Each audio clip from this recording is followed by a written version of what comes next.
Nutrilogique s'engage à améliorer la santé féminine en lançant une toute nouvelle gamme de compléments alimentaires conçus pour rééquilibrer les hormones. Alors, comprendre les fondements de l'hormonologie est essentiel pour une gestion efficace des problèmes de santé spécifiques aux femmes.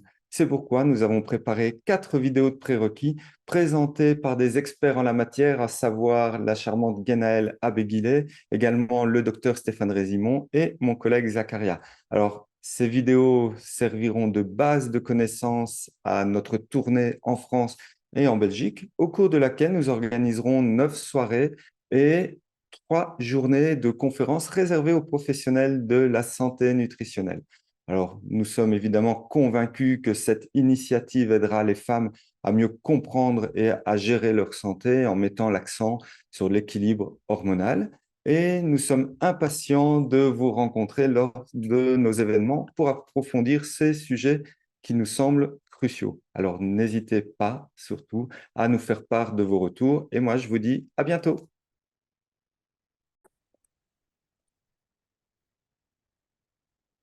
Un petit coucou à celui qui fera le montage juste avant. Mhm. Salut. Allez, 3, 2, 1. Alors, bonjour Guénaëlle. Alors, pour cette première vidéo, tu vas nous parler du cycle de la femme parce qu'effectivement, pouvoir mieux le comprendre, c'est un moyen de pouvoir mieux cibler une prise en charge. Alors, comme tu nous l'expliqueras, il y a ce qu'on pense, il y a ce qu'on croit et il y a ce que la femme vit dans sa chair. Il nous semblait donc important pour un thérapeute de mieux savoir, pour mieux comprendre. Alors, Guéna, le cycle de la femme, eh bien, qu'est-ce que c'est exactement? Merci beaucoup, Cédric. Bonjour à tous. Alors, je suis ravie de présenter ce sujet qui, effectivement, pense être un sujet connu, compris de tous. Et puis, Mhm. non, pas du tout. Ne serait-ce qu'à commencer par son nom. Alors, généralement, on le connaît sous le nom de cycle menstruel, qui fait référence aux menstruations, aux règles, et qui met du coup trop excessivement l'accent sur cette période du cycle qui n'est pas toujours le plus agréable pour la femme, que sont les menstruations. Or, le cycle féminin, c'est vraiment un ensemble d'événements autour, non pas des règles, mais autour d'un processus absolument formidable, qu'est l'ovulation. Donc, on va essayer de resituer ça et vous verrez qu'effectivement, ça change fondamentalement la vision qu'on peut avoir d'un cycle, du cycle féminin. Et voilà, pour la petite histoire, effectivement, moi, j'ai fait de l'hormono avant de vraiment bien connaître le cycle féminin. Et un jour, une amie m'a appelée pour donner une formation dans son organisme. Elle m'a dit, par contre, avant de donner la formation, il faut que tu fasses ma formation sur les méthodes d'observation du cycle. Je me suis dit, oh, je ne vais pas apprendre grand-chose. Et en fait, finalement, j'ai fait cette formation et je me suis dit, mais comment ai-je pu travailler en hormono en pensant connaître le cycle, mais non, je ne le connaissais pas. Et du coup, ça a révolutionné ma prise en charge dans les troubles féminins. Ça a révolutionné les formations que je donne en hormonologie et ça a surtout révolutionné ma vie de femme. Alors, Mhm. j'ai toujours apprécié être une femme, mais aujourd'hui, j'en suis hyper fière. Et je trouve que c'est un beau combat féministe finalement parce qu'on a des gros avantages par rapport à vous, les hommes. C'est qu'on Mhm. a 5 versions de femmes en nous-mêmes. On est du 5 en un. Voilà. Donc, des fois, vous dites qu'on est D'où la compliqué, mais oui, complexité, oui. c'est ça. Mais quand on se connaît, ces 5 versions de soi, et qu'on ne voit plus que la version pendant les menstruations, on met trop l'accent sur ça, Mhm. on peut vraiment être fier de tout ce chamboulement hormonal, toute cette variation hormonale qu'il y a jour après jour au cours de notre cycle, qui font de nous des femmes absolument extraordinaires, n'est-ce pas? Voilà. Donc, j'espère que les femmes qui m'écouteront arriveront à mieux s'approprier leur féminité et davantage se comprendre, être plus tolérantes envers elles et donc se faire mieux accepter les autres, et que Mhm. les hommes nous comprendront davantage. Voilà. Et, et à l'heure où on parle dans la scolarité de l'apprentissage de la sexualité dès les cours de maternelle ou primaire, suivant la France ou la Belgique, je pense que c'est quand même un cours qui devrait être donné à toutes les femmes et aussi probablement aux hommes pour qu'ils puissent comprendre et mieux comprendre ça. Et oui, mais il faudrait bien le donner parce qu'effectivement, il y a des Mhm. cours d'éducation sexuelle, des cours sur le cycle féminin, mais qui sont truffés d'imprécisions et d'erreurs et Mhm. qui font encore que la femme se sent un peu infériorisée en mettant encore le doigt une fois sur la période du cycle qui est la moins favorable. Et justement, c'est ce qu'on va essayer de faire, un Mhm. petit peu lever tous ces mythes et vraiment un vrai enseignement. Mais j'aurais à cœur effectivement d'aller enseigner dans les écoles pour faire comprendre aux jeunes filles ce qui se passe véritablement en elles. Voilà. Oui, et l'intérêt et non pas le problème. Exactement. Voilà l'intérêt de ce qui se l'intérêt passe. d'une belle ovulation. Parce Voilà. qu'effectivement, si le cycle n'est pas toujours synonyme de quelque chose de très positif pour la femme, c'est souvent parce qu'elle n'a pas une belle ovulation. C'est ce qu'on va voir Mhm. justement dans ce cours. Peut-être juste avant de commencer, j'aimerais expliquer un petit peu effectivement comment je suis arrivée à collaborer avec le laboratoire Nutrilogix pour la Mhm. conception des produits de la gamme hormonaux.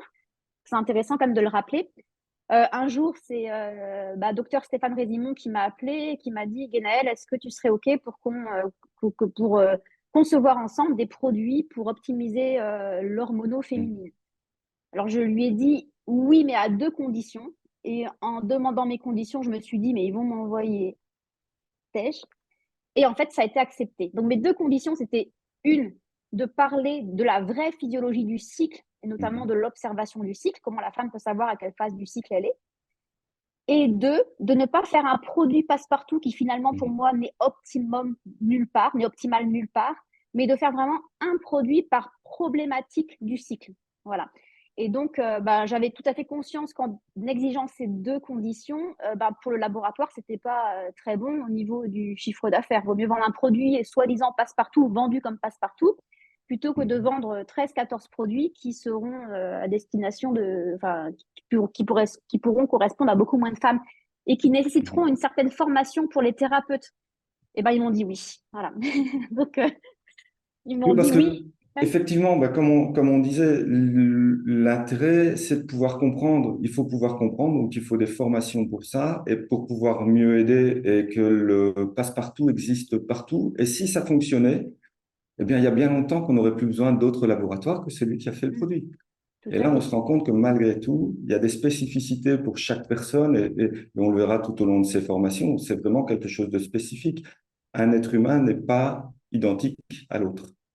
Tout à fait. Exactement. Donc, c'est ce dont on parlera pendant ces Voilà. webinaires, ces soirées, ces journées. Effectivement, comme tu dis, s'il y avait un produit passe-partout qui fonctionnait, il n'y aurait plus d'endométriose, plus de SOPK.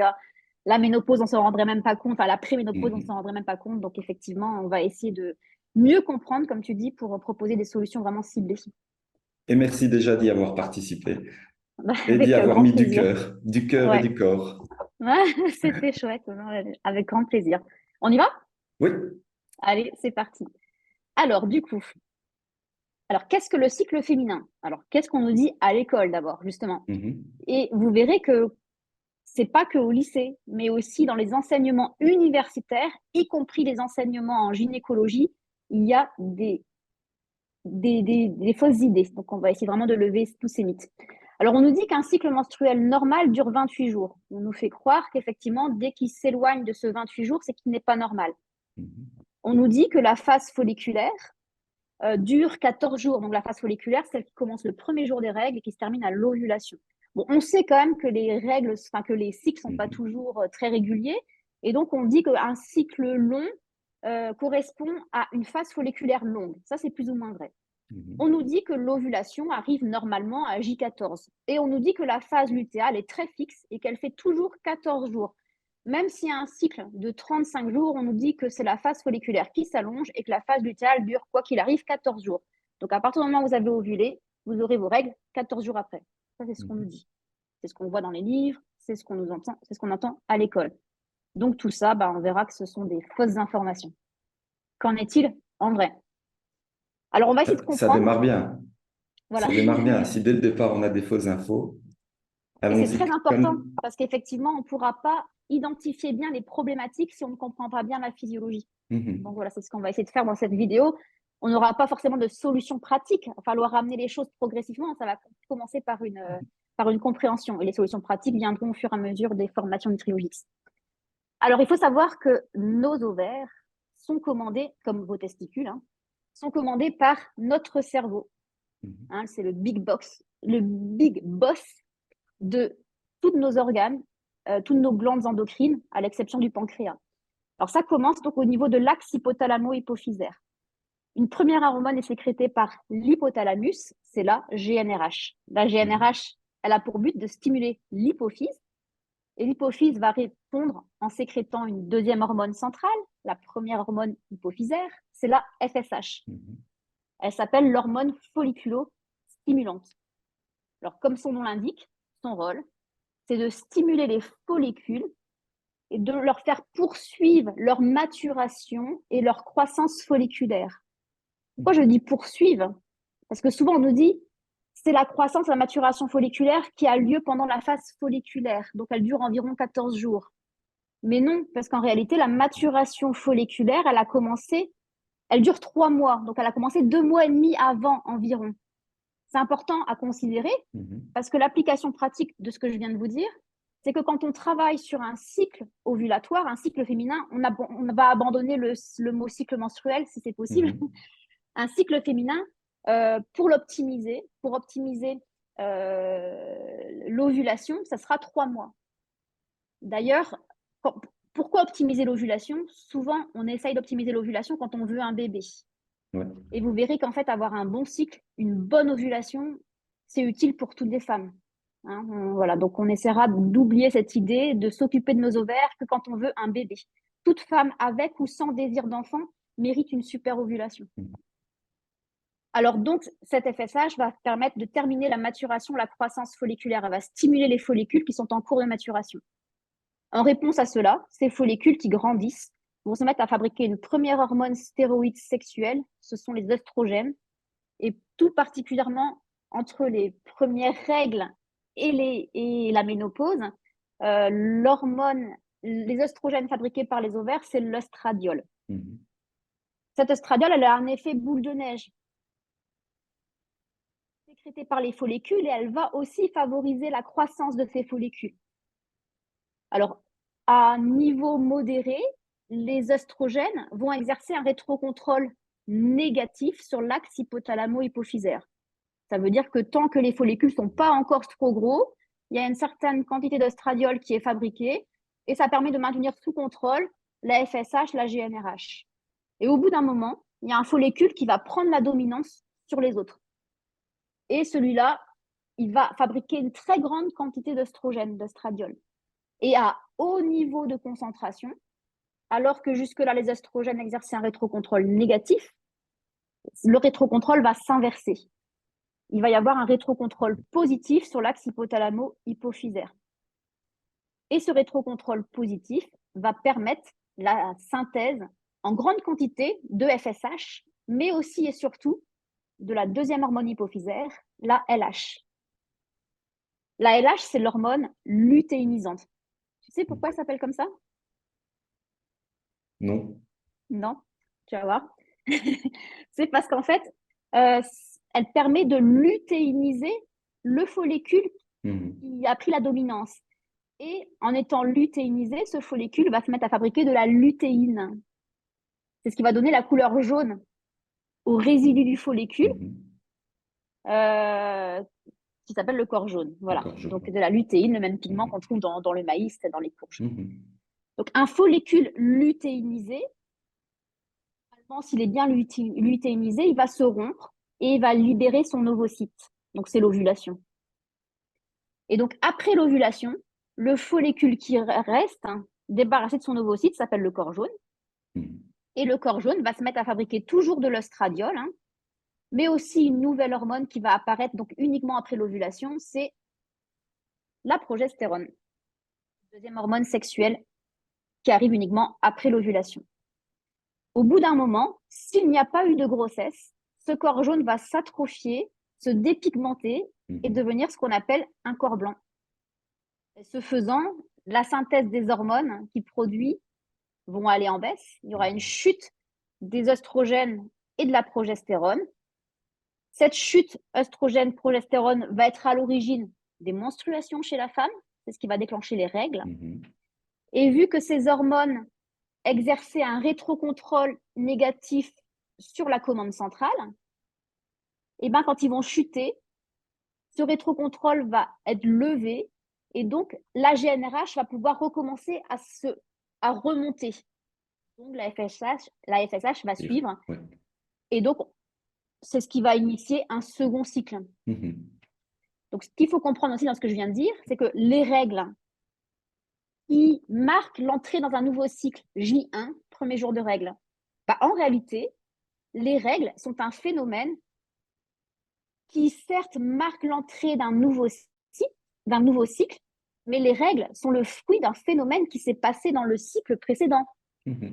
Les menstruations auront des caractéristiques particulières en termes de douleur, d'abondance, non pas par rapport à ce qui va se passer dans le cycle dans lequel on rentre, mais Mhm. par rapport à ce qui s'est passé dans le cycle qui vient de se terminer. Donc, Finalement, on c'est le devrait fin d'un considérer que c'est la processus. fin du cycle.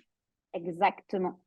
Mais on va quand même considérer que c'est J1, parce que c'est à ce Ouais. moment-là que c'est vrai que le nouveau cycle recommence quand même. Mhm. Mais oui, tout à fait, quand même, il faut l'interpréter. Les caractéristiques des règles seront quand même dépendants de ce qui s'est passé avant. Mhm. Ça, c'est important. Effectivement, des règles douloureuses, des règles abondantes, ça va indiquer des déséquilibres hormonaux dont les causes seront à chercher dans les cycles précédents et pas dans le Mhm. cycle qui commence. Voilà. Alors du coup, un cycle physiologique n'est pas forcément égal à 28 jours, mais il doit durer entre 21 et 35 jours. Ça veut quand même dire qu'un cycle de moins de 21 jours ou de plus de 35 jours est suspect. Alors attention, l'exception n'est pas à généraliser. Une femme qui a des Mhm. cycles, je veux dire, je ne sais pas, de 25 ou de 32 jours et qui, une fois, a un cycle de 37 jours, si c'est qu'une fois de façon ponctuelle, pas de panique, on peut avoir un choc particulier, un gros stress émotionnel, quelque chose comme ça qui va perturber le processus ovulatoire. C'est pas inquiétant. Mais si de façon régulière, une femme a un cycle de moins de 21 jours ou de plus de 35 jours, il faut rechercher la cause. Mhm. Attention, un cycle de 28 jours ne veut pas dire bon cycle, ne veut pas dire bonne ovulation. On peut avoir un cycle de 28 jours et avoir un cycle tout pourri, c'est possible, Mhm. même s'il fait tout le temps 28 jours. La Et phase folliculaire, pardon, mais ouais, quand tu dis si ça se passe de manière régulière, ça veut dire quoi? Si ça se passe de manière régulière à la suite l'un de l'autre ou bien dans une période de 5 ans, 10 ans, un an? alors c'est plutôt effectivement à la suite l'un de l'autre, ou alors si tous les ans il y a 4 cycles qui même s'ils ne se suivent pas mais Mhm. qui sont anormaux, il faudra quand même chercher à quelque On chose, peut quelque quand même chose. aller chercher, d'accord. Alors il faut interroger la femme. Qu'est-ce qui s'est passé pendant la phase folliculaire? Parce Mhm. qu'en fait, ce sont que les événements qui se produisent pendant la phase folliculaire qui peuvent poser vraiment problème. Alors, on verra que la phase lutéale est plus fixe. Mais quoi qu'on verra que ce que je viens de dire n'est Mhm. pas totalement vrai non plus. Mais généralement, par exemple, un choc émotionnel, s'il arrive en phase lutéale, il ne devrait pas perturber l'arrivée des règles, hein. Mais s'il arrive pendant Mhm. la phase folliculaire, il va perturber. Par exemple, pendant la période de vaccination Covid, on s'est rendu compte que les femmes qui se Mhm. faisaient injecter pendant la phase folliculaire avaient plus de troubles du cycle que celles qui se faisaient vacciner pendant la phase lutéale. Un choc émotionnel, ça peut faire la même chose. Un sport très intense, pareil, peut perturber l'ovulation quand on est dans la phase Mhm. folliculaire, mais quand elle est passée, quoi. Mhm. Voilà. Alors, la phase folliculaire, ça, on le sait, hein, les gynécologues, les sages-femmes, les professionnels de santé savent qu'un cycle qui est irrégulier, c'est la phase folliculaire qui va bouger en termes de temps. Mhm. Un cycle court, généralement, c'est une phase folliculaire courte. Un cycle long, généralement, c'est une phase folliculaire longue. C'est pas toujours vrai, mais globalement, c'est quand même assez relativement vrai. La phase lutéale est plus fixe. Mhm. Alors, on nous dit souvent que oui, il y a des femmes qui ont des cycles irréguliers, mais quoi qu'il en soit, qu'elle a un cycle de 21, de 37 jours, peu importe, sa phase lutéale fera toujours 14 jours. Ça, on l'entend souvent, même dans la bouche des gynécologues ou de sages-femmes. Souvent, c'est un mythe qui court et c'est pas vrai. Et c'est pas anormal pour autant. Une phase lutéale peut durer 11 jours ou 16 jours et c'est OK. Moins de 11 jours, c'est pas OK. Il y a quelque chose qui ne va pas. Il y a une ovulation qui n'a pas été qualitative. Mhm. Donc le corps jaune, il ne dure pas assez longtemps. Mais 14 jours, c'est pas forcément OK non plus. Il faut bien comprendre qu'il y a des normes, il y a des moyennes, c'est pas des normes d'ailleurs, c'est des moyennes, mais qu'on peut très bien s'écarter de cette moyenne et être OK. Mhm.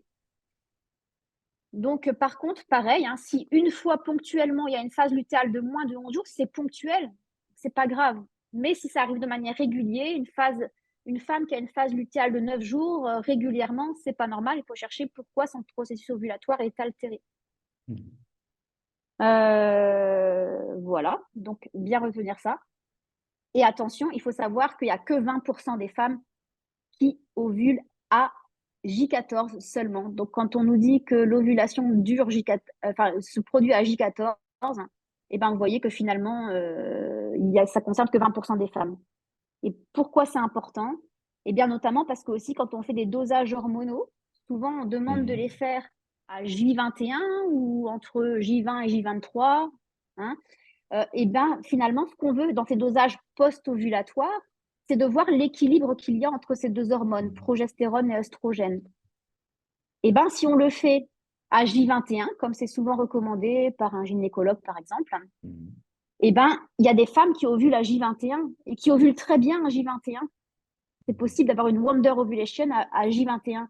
Et alors, à sa prise de sang, on va se dire, ah bah, elle n'a pas de progestérone, elle a une ovulation pourrie. Mhm. Bah, peut-être pas, on l'aurait fait à J28, on aurait peut-être vu qu'elle avait une super ovulation. Ou à l'inverse, il y a des femmes qui ont ovulé à J7 et du coup, elles auront aussi une progestérone très basse parce qu'elles vont avoir leurs règles et c'est OK quand même, malgré ce que Mhm. nous raconte la biologie. Donc, on va partir sur des hypothèses physiopathologiques erronées qui vont conduire à des prises en charge erronées. Mhm. Comme vous donnez mon propre exemple, puisque moi j'ai été formée comme ça, de faire les analyses à J21, je faisais mes analyses, j'avais une progestérone à 5, donc qui est largement insuffisante. Il faut essayer de viser plutôt vers 20 pour avoir une belle Mhm. ovulation. Et donc je me disais, bah tiens, j'ai une progestérone trop basse, ça veut dire que j'ovule pas bien, c'est pour ça que j'ai mal à la tête avant mes règles. J'ai un cycle de 28 jours, hein, standard. Mhm. Et quand j'ai été formée aux méthodes d'observation des cycles, on en parlera un petit peu, j'ai fait mon bilan, donc non pas à J21, mais 7 jours après mon ovulation. Et bah écoute, j'avais une super ovulation digne d'une jeune fille, avec une progestérone de 21. Et donc en fait, j'avais beau prendre des plantes progestéroniques, j'avais aucune efficacité sur mes maux de tête Mhm. prémenstruels parce que la cause n'était pas la bonne, parce que c'était basé sur une biologie erronée. Voilà. Donc important, il faut savoir quand est-ce que la femme ovule pour faire les bilans au bon moment. Alors, donc retenez jusque-là que la FSH, l'hormone folliculostimulante, est à l'origine de la synthèse d'œstrogènes, que ce sont les œstrogènes qui, à haut niveau, permettent le pic de LH, qui est à l'origine de l'ovulation, et que c'est l'ovulation qui permet une bonne synthèse de progestérone. Oui, c'est une cascade. Donc, si on voit Mhm. qu'une femme a une mauvaise ovulation, mis en évidence par exemple avec un déficit de progestérone, il faut rechercher en amont. Elle n'a Mhm. pas dû bien ovuler. Peut-être que son pic de LH n'était pas bon. Peut-être qu'elle manque d'œstrogène. Peut-être que la FSH était insuffisante. On va toujours remonter un petit peu à la source pour essayer de comprendre l'origine Mhm. des problèmes. Alors ici, j'ai montré des petits exemples, justement. On peut avoir un cycle de 28 jours, comme dans un bouquin, avec une ovulation à 14 jours, comme dans un bouquin. Donc, vous voyez un petit peu l'orchestration hormonale. En première phase de cycle, il n'y a que des œstrogènes ici en gris. Puis après l'ovulation, il y a œstrogène, progestérone. Avec la progestérone ici, donc vous voyez, les prises de sang doivent être faites là. Donc elle, si elle fait son analyse à J21, c'est OK. Mais elle, ça représente que 20% des femmes. 20%. Donc 80% des femmes, on aura une biologie erronée. Là, vous voyez, un cycle qui est encore OK. Alors, attends, j'ai dit que c'était OK pour cette femme à condition qu'elle n'ait pas de troubles hormonaux, de syndrome Mhm. prémenstruel, de règles abondantes, parce qu'elle peut avoir un cycle comme ça qui ressemble à ça, et avec des syndromes prémenstruels, là, il faudra rechercher la cause. Mhm. On verra tout ça pendant toutes les soirées, les journées du Trilogix.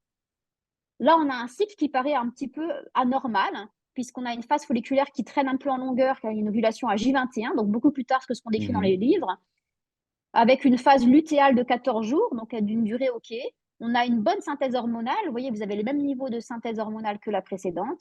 Donc, si elle n'a pas de troubles hormonaux, malgré qu'elle ovule à J21, c'est OK. Et si elle fait sa prise de sang ici, bah, elle aura la progestérone dans les chaussettes. Mhm. Pourtant, c'est normal. Et là, un cycle plutôt court, mais qui est encore OK une fois, s'il n'y a pas de troubles hormonaux associés. Donc, la clinique importe toujours, hein, Mhm. avec une ovulation à J14, une phase lutéale qui dure que 11 jours. Mais 11 jours, ça peut être OK. J'ai oublié de Mhm. dire un petit truc par rapport à cette phase lutéale. Je vous ai dit qu'elle pouvait varier entre 11 à 16 jours. Ce que j'ai oublié de vous dire, c'est qu'elle est par contre fixe pour une même femme. Une femme qui a une phase lutéale de 11 jours aura normalement toujours une phase lutéale de 11 jours. Mhm. Sauf après des accouchements, après des allaitements, après un choc émotionnel, qui là, ça peut dérégler un petit peu. Mais normalement, une femme aura toujours la même longueur de la phase lutéale. Donc ça aide un peu. Du coup, si elle sait repérer son ovulation, elle sera en mesure de dire quand est-ce que ces règles vont arriver, normalement. Voilà. Et quand tu dis que ça peut dérégler un peu suivant les événements de la vie, est-ce que ça revient après dans le sens initial ou bien ça reste comme ça et on fait un petit calcul et... Alors, si ça a été un choc émotionnel, elle a pu foirer Mhm. son ovulation, donc avoir un corps jaune qui va produire que pendant 9 jours, et là, ça reviendra à la normale. Et Mhm. si c'est après plutôt une grossesse, un allaitement, elle avait avant une phase lutéale de 14 jours et après ça, elle a une phase lutéale qui dure 12 jours, ça peut rester 12 jours, peut Mhm. devenir sa norme. S'il n'y a Ok, pas de troubles associés cliniques, c'est OK. pas de tracas, oui.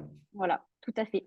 Donc, on retient bien aussi que du coup, un cycle particulier qui sort de la norme dans une période de vie particulière n'est pas anormal non plus. Il ne faut pas chercher à médicaliser ou à rendre anormal des choses qui arrivent de manière ponctuelle et avec des explications liées au mode de vie ou Ouais. à des périodes de transition hormonale. Mhm. Alors du coup, on retient qu'un cycle optimal, c'est quoi? Eh ben, c'est une ovulation de belle qualité. Cette ovulation va permettre une bonne synthèse de progestérone. Il faut bien comprendre que la quantité de progestérone produite par le corps jaune est révélateur de la qualité ovulatoire. Une belle ovulation, c'est un corps jaune qui produit beaucoup de progestérone. Une mauvaise ovulation, c'est un corps jaune qui sera un petit producteur de progestérone. Et cette progestérone, on va voir qu'elle contribue totalement à l'équilibre hormonal Mhm. féminin dans sa globalité. Voilà, c'est vraiment quelque chose que je défends et dans laquelle je suis vraiment convaincue. Et j'espère réussir à vous donner du moins matière à réfléchir pour vous rendre compte à quel point une belle ovulation permet à la femme un bon équilibre hormonal Mhm. quasiment global. Comment est-ce possible? Ça paraît un peu exagéré comme ça. Alors, la progestérone, qui est donc produite grâce à l'ovulation, régule quasiment toutes nos hormones. D'une part, la progestérone va contrebalancer les œstrogènes. Vous savez que la progestérone et les œstrogènes ont des actions opposées.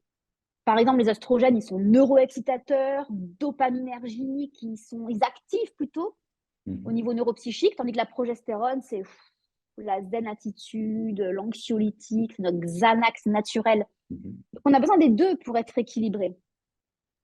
Et on sait que les œstrogènes, la progestérone diminue l'expression des gènes qui codent pour les récepteurs aux œstrogènes. Donc, quand on est trop réactif aux œstrogènes, grâce à la progestérone, ça va moduler cette sensibilité. Parce que notre imprégnation hormonale, la manière dont on réagit à une hormone, ne dépend pas que de la quantité de Mhm. l'hormone, mais elle dépend aussi de la sensibilité. Et je peux avoir plein d'hormones et peu de récepteurs ou Mhm. trop de récepteurs, et il peut y avoir une discordance du coup entre la biologie et la clinique. On peut être trop Mhm. sensible ou trop résistant à une hormone. Donc c'est régulé notamment par la progestérone. C'est pas tout, la progestérone va aussi moduler les androgènes. Et ça, de plusieurs façons, ça va moduler à la fois la production, ça va moduler la sensibilité des récepteurs et ça va limiter la conversion de la testostérone en Mhm. une mégatestostérone qui est la dihydrotestostérone. Parce que la progestérone module l'enzyme qui permet Ouais. cette conversion, qui est la 5-alpha réductase. Donc, entendez par là qu'une wonder ovulation permet d'éviter d'avoir de l'hyperandrogénie, donc d'avoir Mhm. de l'acné. Donc là, on peut penser directement que quelqu'un qui a de l'acné avant les règles, c'est probablement qu'il a Chaud. une ovulation de mauvaise qualité.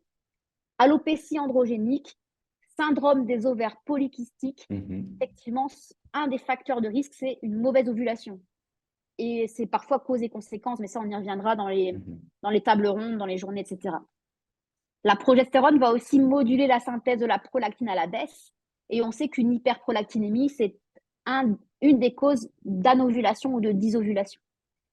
Et la progestérone active la conversion d'hormones thyroïdiennes inactives, la T4, en hormones thyroïdiennes actives, la T3. Donc tout ça, c'est grâce au pouvoir de l'ovulation. Mhm. Donc voilà, ça c'est la physiologie. Alors, on va maintenant parler un petit peu de ce qui se passe quand ça ne va pas. Alors là, on a ici un cycle de 28 jours comme dans un bouquin. Mais regardez, le niveau hormonal, tout est un peu bas. Donc voilà, du coup, ça peut être un cycle physiopathologique, sauf, comme on disait, s'il y avait une période de vie particulière. C'est Mhm. normal, après un allaitement, tout ça, d'avoir un moment où les cycles ne sont pas optimum. Ici, regardez, la phase lutéale ne fait que 9 jours. Donc, on sait que dès que ça fait moins de 11 jours, c'est pas normal. Il faudra rechercher la cause. Et là, ici, on a un cycle vraiment long, sauf si c'est vraiment occasionnel, ou ça peut être normal, c'est pas terrible. Mhm. Là, ce qu'il faut comprendre aussi, c'est qu'un cycle comme ça, on est pendant 30 jours uniquement sous une imprégnation œstrogénique, sans progestérone pour contrebalancer. Donc, même si quantitativement, il n'y a pas Mhm. trop d'œstrogène, eh ben, la période est trop longue, donc il y aura quand même un déséquilibre hormonal. Alors, donc, jusque-là, qu'est-ce qu'on retient? On retient qu'en cas d'altération de la qualité ovulatoire, donc en cas de dysovulation, il y aura une baisse de Mhm. la synthèse de la progestérone. et que cette progestérone insuffisante va augmenter l'imprégnation œstrogénique.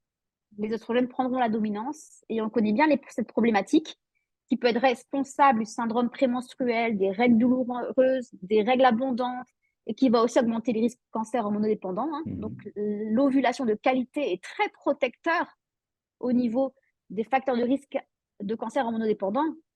Et quelque chose qui m'anime énormément aussi dans mon information, c'est de prendre conscience qu'une femme, une jeune fille ou une femme d'âge plus mature qui a des règles douloureuses, c'est quasiment tout le temps parce qu'elle a un déséquilibre hormonal, un déséquilibre œstroprogestéronique ou trop d'œstrogène ou trop peu de progestérone. Et dans ces cas-là, c'est aussi une femme qui est à risque de cancer hormonodépendant. Donc attention, les règles douloureuses, la solution, c'est pas juste de donner une pilule magique qui permettra d'arrêter la douleur en laissant la problématique profonde en place. Il faut vraiment écouter ces signes cliniques qui sont des signaux d'alerte. Exactement. Alors, du coup, la progestérone trop basse va entraîner une hyperandrogénie potentiellement, donc acné, alopécie androgénique, SOPK, hirsutisme. Elle peut entraîner une hyperprolactinémie qui peut donner des mastodinies, des galactorées, une baisse de libido, etc. Elle peut donner une hypothyroïdie par défaut de conversion, et là, vous connaissez tous les signes cliniques qui peuvent découler de ça. Et des troubles tout autres, on peut avoir de l'histaminose parce qu'on a besoin de progestérone pour moduler l'histamine, alors les oestrogènes font l'inverse, etc., etc. Donc, c'est la porte ouverte à de nombreuses problématiques. Ça veut aussi dire que par rapport aux produits qu'on a conçus chez Nutrilogix, on va essayer de bien cibler toutes les problématiques à l'origine de la dysovulation pour permettre à la femme de bien ovuler. Ça va lui permettre de monter la progestérone et bye bye tous les problèmes d'hyperœstrogénie, les problèmes d'hyperandrogénie, les problèmes d'hyperprolactinémie, les problèmes d'hypothyroïdie, etc., etc. On est d'accord qu'il y a d'autres causes d'hypothyroïdie que le déséquilibre œstroprogestéronique. Je ne veux pas non plus exagérer mon discours, mais quand même, il faut bien Mais c'est comprendre que une ça piste à contribue. étudier. Oui, voilà. C'est une piste à étudier. Exactement, tout à fait. Alors donc, la question qu'on se pose quand on voit tout ça, c'est comment faire? Maintenant qu'on sait qu'une dysovulation peut être à l'origine de nombreux problèmes, on pourrait se dire, on va prescrire des Wonder Ovulation à tout le monde. Malheureusement, on n'a pas réussi à faire de pilule Wonder Ovulation et ça n'existera jamais, puisqu'il y a plein de causes possibles à la mauvaise ovulation et que donc, il faut prendre en charge, identifier les causes et les prendre en charge de manière ciblée. Et c'est ce qu'on a voulu faire avec les produits qu'on a mis sur le marché. Donc, quelles sont les causes de dysovulation? Alors là, je ne peux pas vous en parler pendant le webinaire de prérequis, on en parlera au fur et à mesure, mais il y en a plein. Déjà, il faut s'interroger sur est-ce qu'il y a tout ce qu'il faut pour faire des hormones stéroïdes? Comment peut-on faire de la progestérone si on n'a même pas d'œstrogène? Rappelez-vous, les œstrogènes qui font le pic de LH, qui font l'ovulation, qui font la progestérone. Donc, est-ce qu'il y a tout ce qu'il faut pour le kit de démarrage de la stéroïdogénèse? Est-ce que la commande centrale, le cerveau qui commande vos ovaires sont OK? Et est-ce que les ovaires sont OK? Et dans chacune, et voilà. Donc, oui, juste pour vous informer que j'ai un compte Instagram qui s'appelle justement Wonder Ovulation avec Marion Vallée qui est sage-femme et on communique beaucoup, beaucoup auprès de tout public sur l'intérêt de la bonne ovulation. Alors, du coup, on va voir un petit peu ces 3 facteurs indispensables à la Wonder Ovulation. Et ce qu'il faut comprendre, c'est qu'il faut les 3. Il faut un bon kit de démarrage, une bonne commande centrale et des bons ovaires. Alors d'abord, de quoi je parle quand je parle du kit de démarrage? À l'origine de la synthèse de tous les hormones stéroïdes, que ce soit nos œstrogènes, la progestérone, que ce soit le cortisol, la DHEA, l'androstendiol, etc., il faut toujours 4 indispensables. Il faut le précurseur de toutes les hormones qui est le cholestérol. Donc, quelqu'un qui n'a pas assez de cholestérol ne pourra pas faire ses hormones stéroïdes de façon correcte. Ça, c'est un message chez Nutrilogix dont vous parlez souvent. Il doit y avoir des vidéos à ce sujet, je vous invite à les retrouver. Ce qui a été le cas pendant des années chez les sportives, d'ailleurs. Tout à fait. Où elles étaient mises tellement à la diète, et c'est le cas de le dire, à la diète, que pas suffisamment de cholestérol, quel que soit le type de cholestérol, et donc on arrivait à ce type de problème-là. Et du coup, c'est contre-productif parce qu'on pense du coup améliorer leur performance physique, mais s'il n'y a pas de testo notamment, et les autres hormones aussi, mais on comprend bien que l'anabolisme, la performance vont aller en baisse, quoi. C'est le cas effectivement pour les sportifs, pour les gens qui sont sous statine, pour les gens qui ne mangent pas assez, etc. Donc, pour aussi parfois les végétaliens. Donc, attention, il y a quand même une grande partie de la population qui est concernée. Est-ce qu'il y a des mitochondries fonctionnelles? Donc, je ne reviens pas sur les prérequis non plus que vous pouvez avoir pour la mitochondrie, mais il faut avoir beaucoup de vitamines, minéraux. Je pense notamment au coenzyme Q10 qui est Mhm. également déplété quand on prend des statines. Je pense aussi aux métaux lourds qui peuvent perturber la fonction mitochondriale, au stress oxydatif, etc. À l'activité physique excessive ou insuffisante également. Mhm. 3, est-ce qu'il y a une fonction thyroïdienne optimale? Puisque pour faire rentrer le cholestérol dans la mitochondrie, il faut des hormones thyroïdiennes. Et j'ai oublié de contextualiser quand même pourquoi je parle de ce kit de démarrage, c'est parce que effectivement c'est dans la mitochondrie qu'est fabriquée l'hormone précurseur de toutes les hormones stéroïdes, hein, la prégnénolone. Très bien. Donc voilà. Et puis pour fabriquer cette prégnénolone, il faut aussi du fer. Mhm. Donc si j'ai pas suffisamment d'hormones thyroïdiennes actives, pas suffisamment de fer, des mitochondries insuffisantes ou trop peu de cholestérol, on peut comprendre que là, même si nos ovaires sont intègres et si la commande centrale est OK, eh ben, on ne peut pas faire Mhm. suffisamment d'hormones, quelles qu'elles soient. Donc voilà. Deuxième point à étudier, c'est est-ce que la commande centrale, votre cerveau, le big boss, est OK? Alors, plusieurs causes peuvent amener le cerveau à bloquer le processus ovulatoire. D'une part, le stress, on sait, hein, les femmes l'ont souvent vécu, en cas de stress intense, il est possible de foirer un processus ovulatoire. Et donc, quelqu'un qui est en stress chronique peut, de façon chronique, dysovuler et avoir vraiment des problèmes de santé plus globaux, hormonaux et autres. La fatigue surrénalienne aussi, hein. Quand on a le cortisol dans les chaussettes, Mhm. il y a la CRH qui va augmenter et ça va couper la commande centrale. La GNRH va aller en baisse, donc FSH, LH en baisse, donc il n'y a plus rien qui se passe. Le cerveau n'autorise plus les ovaires à fonctionner. Mhm. Et on comprend très bien que ce mécanisme peut être protecteur, notamment dans le cadre, ça c'est un domaine que tu connais bien, parce que tu aimes beaucoup le sport et tu en as beaucoup fait, tu en fais encore Mhm. beaucoup, je pense d'ailleurs. En Oui. cas de déficit énergétique, Mhm. si on ne mange pas assez et ou si on fait trop de sport, ou du moins si on ne mange pas assez par rapport à ce dont on se dépense, Mhm. dans les deux cas, il y aura un déficit énergétique enregistré au niveau du cerveau. Et dans ce cas-là, que vous soyez homme ou femme, c'est beaucoup plus connu chez la femme. C'était connu sous le nom de triade de l'athlète féminine, ça a été rebaptisé, maintenant c'est mieux, plus fonctionnel. Et ben dans ces cas-là, pareil, Mhm. la connexion entre le cerveau et les ovaires est coupée. Et c'est très bien comme ça. Il faut bien comprendre que c'est souvent vécu comme une injustice parce qu'on a besoin d'hormones, notamment pour notre santé cardiovasculaire, osseuse, neuropsychique, etc. Mhm. Mais ce qu'il faut comprendre, c'est que le corps, il a des priorités à sélectionner. Quand on ne lui apporte pas assez d'énergie, il doit faire le tri entre ce qui est vital et ce qui ne l'est pas. Mhm. Et en l'occurrence, un risque de tomber enceinte est un danger pour une femme qui est en déficit énergétique. Elle n'a pas l'énergie suffisante pour elle-même. Comment pourrait-elle mener à bien une grossesse? Ça la mettrait, elle, en danger, ainsi que la santé de son enfant. Mhm. Donc, c'est un mécanisme protecteur adaptatif. Problématique, c'est le déficit énergétique. Il ne faut pas forcer une ovulation chez une femme ou un homme, enfin un homme, il ne faut pas forcer la Mhm. spermatogénèse non plus chez un homme en déficit énergétique. Mhm. C'est ce qui est parfois proposé, hein. On force et du coup, oui, on arrive à tomber enceinte, mais quid des conséquences Mais derrière? voilà, ouais, ouais. Euh, Pas inventer de compléments alimentaires magiques, hein, pour remettre la balance dans le verre, hein. C'est vraiment une prise en charge nutritionnelle et Très une bien. adaptation physique. L'excès de prolactine va également bloquer cette commande centrale. Donc là, pareil, on a formulé des Mhm. compléments pour moduler la prolactine. Voilà. Donc tout ça, c'est ce qui va entraîner une déconnexion entre la commande centrale et les ovaires. Toutes les causes d'inhibition centrale sont des causes d'anovulation. Et cette situation peut exister dans des nuances de gris. Si tout ça, la Mhm. stress, fatigue, déficit énergétique, prolactine peuvent complètement bloquer l'ovulation, ça peut être plus modéré et juste entraîner une dysovulation. Et à ce moment-là, on ne va pas s'inquiéter parce que la femme aura Ouais. toujours des règles. Voilà. Donc, on a vu qu'il fallait un bon kit de démarrage, une commande centrale OK, et maintenant, on va parler des ovaires.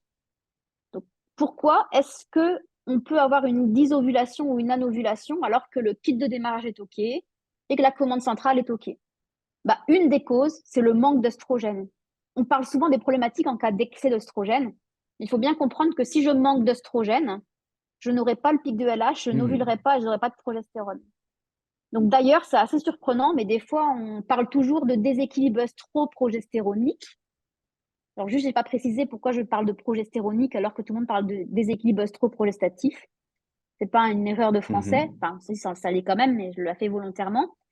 Parce qu'en fait, un progestatif, c'est une hormone qui ressemble à la progestérone, mais qui n'est pas de la progestérone. C'est une hormone que la Mhm. femme peut prendre, par exemple, pour bloquer son ovulation.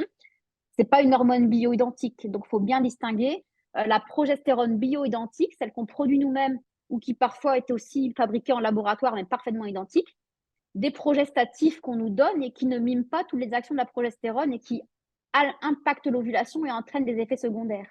Donc Mhm. voilà, du coup, c'est pour ça que je parle de déséquilibre œstroprogestéronique.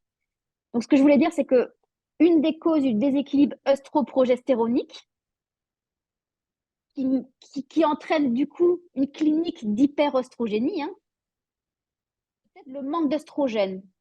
Donc on pourrait dire elle a une hyperœstrogénie parce qu'elle manque d'œstrogène. Contre-intuitif, mais du coup, ce sera une hyperœstrogénie relative parce Mhm. que ses œstrogènes seront bas, mais sa progestérone sera encore plus basse. Parce que sans œstrogène, je ne fais pas de progestérone. Et là, c'est intéressant de se rendre compte que tout le monde voit les œstrogènes comme quelque chose de dangereux, Mhm. notamment avec son implication dans les risques de cancer hormonodépendant, mais aussi dans les règles abondantes, tout ça. Et pourtant, s'il n'y a pas ces œstrogènes aussi mal aimés parce que mal considérés, c'est des hormones formidables, eh ben, on n'a pas notre déesse, la progestérone. Mhm. Donc, il faut toujours, pareil, un équilibre. On parle d'équilibre depuis le début, hein. Exactement. Tout à fait. Ça, c'est vraiment une notion Mhm. capitale à retenir. On ne considère pas une hormone seule, on considère une hormone dans l'ambiance hormonale et fonctionnelle dans laquelle elle agit. Donc voilà, pas d'œstrogène, pas de progestérone. Donc, toutes les causes de manque d'œstrogène, il y en a plein, peuvent être une cause de dysovulation ou d'anovulation, et donc de manque de progestérone. Alors, une autre cause encore de dysovulation, voire d'anovulation, c'est l'excès d'hormones mâles, d'androgènes. Donc, dans les androgènes, on a la testo, on a la DHEA, l'androstendiol, on a la DHT, etc. Il y en a plusieurs. Et ces hormones en excès, alors qu'elles sont bénéfiques pour la femme, hein, une femme a besoin d'hormones mâles, hein, elles ont des effets bénéfiques, on en Mhm. parlera régulièrement au cours de ces soirées, journées, etc. Mais s'ils sont en excès, ça va bloquer la maturation folliculaire pendant la phase folliculaire. Et donc, ça va entraîner soit des dysovulations ou soit des anovulations. Alors, les gens ne parlent pas d'anovulation, les gens parlent d'aménorrhée. Donc, quand Mhm. je fais référence à l'anovulation, c'est ce que tout le monde appelle aménorrhée, mais pareil que cycle menstruel, je trouve que ça accorde trop d'importance aux règles. Ce qui est inquiétant, c'est pas de ne pas avoir de règles, c'est de ne pas ovuler. Voilà. Mhm. Donc, mais c'est la même chose. Et donc, ça va conduire à une baisse plus ou moins importante du coup de la progestérone. Donc, de la même façon, toutes les causes d'hyperandrogénie, il y en a de nombreuses, on vous en parlera au cours des différentes Mhm. interventions, sont des causes de dysovulation, d'anovulation. Et là, je suis sûre que vous faites penser tous au syndrome des ovaires polykystiques, Mhm. effectivement, qui est un syndrome bien connu, qui est caractérisé par l'excès d'androgène. Et on aura le webinaire 3 ou 4, je ne sais plus, qui traitera de ce Ouais, sujet. c'est la troisième vidéo, oui. Très bien. Autre cause de dysovulation, c'est l'excès de prolactine. On en a rapidement parlé. Mhm. L'excès de prolactine peut altérer le processus ovulatoire par deux mécanismes différents. D'une part, ça peut bloquer la commande centrale. Un excès de prolactine, c'est une des causes d'anovulation ou de dysovulation centrale. Mais l'excès de prolactine peut également une surproduction d'androgènes surrénaliens. L'excès de prolactine stimule la synthèse de Mhm. DHEA au niveau des surrénales. Et si c'est en excès, ça peut être une des causes d'hyperandrogénie qui peut donc altérer le processus ovulatoire. Donc, toutes les causes d'hyperprolactinémie peuvent être des causes de manque de progestérone. Alors, il y a d'autres causes, on ne pourra pas toutes les traiter. Il y a plein de causes de dysovulation. On en reparlera au cours des différentes soirées Mhm. Nutrilogix. Mais du coup, j'ai aussi un livre qui va sortir normalement le 7 octobre lors de notre congrès hormonolistique, où c'est vraiment le cœur du livre, c'est toutes ces causes de troubles ovulatoires qui sont développées en 400 pages.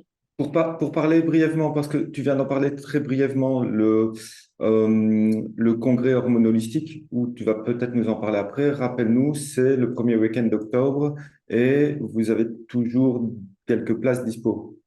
Tout à Parce qu'on fait. m'a Donc, demandé ce merci. week-end justement, Super. donc Effectivement, c'est un congrès, donc où il y aura de nombreux intervenants mhm, que vous connaissez certainement, du coup, qui aura lieu le 7 et 8 octobre à Paris. Et donc, ça sera bah, le samedi et le dimanche où on va enchaîner différentes interventions. mhm, Ça va vraiment dans une bonne ambiance. Donc, il y aura bah, Christian Boyer, vous connaissez, Docteur mhm. Résimon, Clara Mater, Marion Vallée, Florence Salic, Bruno Méré. J'espère que j'oublie personne, je m'en voudrais. Je n'ai pas compté combien de personnes j'ai dit. J'ai Je pas suis compté. désolée par J'ai pas avance compté. si j'ai oublié quelqu'un. Mais en tout cas, voilà, oui, c'est Non, bien une organisation DFM hein, qui n'a rien à voir avec Nutrilogix, mais Nutrilogix est un des partenaires, avec tout à parmi fait, d'autres évidemment. Mais voilà, tout donc à fait. s'il y a toujours des places Ouais, disponibles, si vous voulez exactement. venir à Et notre rencontre, vous êtes les il y a bienvenus. aussi, il y a aussi Véronique Mounier qui va tout orchestrer tout ça avec sa grande expérience également. Mhm. Donc voilà. Donc les produits Nutrilogics, hein, je le rappelle, ont Mhm. bien été conçus pour cibler toutes les causes de troubles hormonaux féminines qui sont en grande partie des causes de dysovulation, mais pas que. Donc, pour retrouver un équilibre hormonal, on a vraiment créé tous ces compléments de manière vraiment réfléchie, individualisée, adaptée. Alors oui, on a conscience que ça nécessite d'avoir une certaine connaissance et que Mhm. c'est plus compliqué que de recommander un produit qui s'appellerait SOPK, un autre qui s'appelait endométriose. Mais on n'a pas voulu fonctionner comme ça, on a voulu faire quelque chose que les autres ne proposaient pas, à ma connaissance, vraiment de manière Mhm. ciblée comme ça. Et donc, ça demande effectivement un boulot nutrilogique pour former les thérapeutes quand même. Voilà. Mais c'est comme ça que ça marche le mieux. Voilà, là, je vous parle de l'ovulation, mais on a bien sûr pensé également Mhm. à la femme ménopausée. Et là, je ne vous ai pas parlé d'hyperœstrogénie parce qu'on ne peut pas parler de tout pendant un petit webinaire, mais on a aussi pensé bien sûr aux femmes en hyperœstrogénie. Donc, tu veux toucher un mot peut-être, Cédric, je te laisse parler si tu veux sur cette diapo. Alors, ben oui, justement, donc ici, vous le savez, on a 4 vidéos qui vont sortir de prérequis et ensuite ce sera suivi par des soirées dans différentes villes de France. Donc, les soirées ont toujours le même thème. Vous n'êtes pas obligé de venir à toutes les soirées, mais vous êtes les bienvenus, évidemment. Et les journées également, où les journées qui vont s'articuler de manière différente avec également des petits ateliers où on parlera plus de pratique puisqu'on aura beaucoup plus de temps pour ces journées-là, qui sont à Paris, Lyon et au Havre, comme vous le voyez.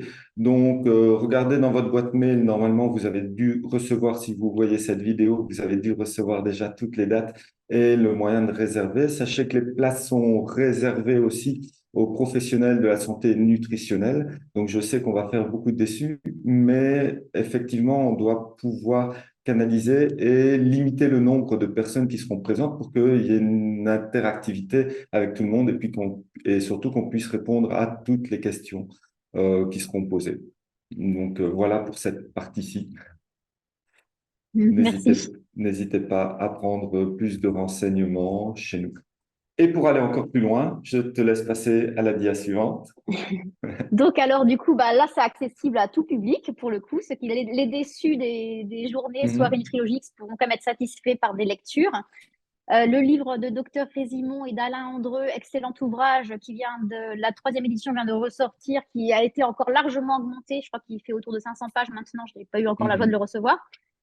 Donc, pour un livre vraiment sur la médecine fonctionnelle, sur la micronutrition très large, avec beaucoup de générosité, comme d'habitude, à l'image des auteurs.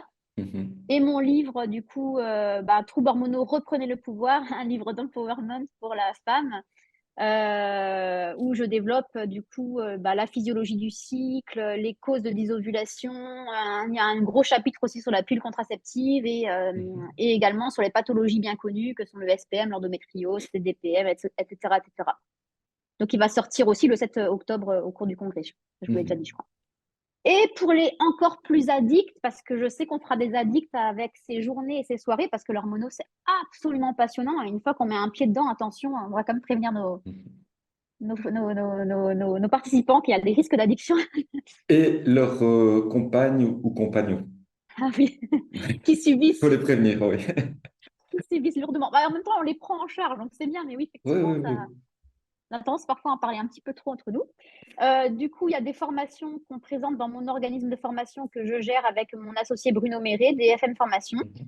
Alors, il y a ma formation qui s'appelle Hormonopratique, qui dure 4 jours, au cours desquels on voit tous les mécanismes physiologiques, physiopathologiques, les prises en charge micronutritionnelles, phytothérapiques des troubles hormonaux. Hein. C'est pas que la Mhm. femme, c'est homme, femme. C'est vraiment un module qui est d'un haut niveau déjà, donc qui demande déjà d'avoir un bon cursus de formation en micronutrition.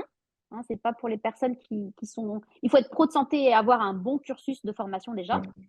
Et après, le module de formation de Stéphane Résimon, pratique fonctionnelle et hormono-médicale, donc vraiment d'un versant plus médical, euh, qui nécessite d'avoir comme prérequis le module hormonopratique ou un Mhm. DU de médecine anti-âge pour les médecins, et qui va encore plus loin sur la prise en charge médicale quand la phytothérapie, la micronutrition ne suffit pas, comment passer le relais, comment prescrire quand on est médecin, Mhm. et pour le non-médecin aussi, savoir vraiment identifier bah, quels sont les éléments cliniques qui m'invitent à me rendre compte que la prise en charge micronutritionnelle n'est plus suffisante.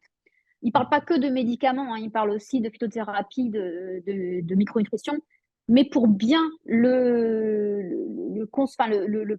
en profiter, il faut quand même avoir des bons prérequis, Mhm. hein, parce que c'est une quantité d'informations bah, à la docteur Résimon, quoi, très dense, très riche, très généreuse. Voilà.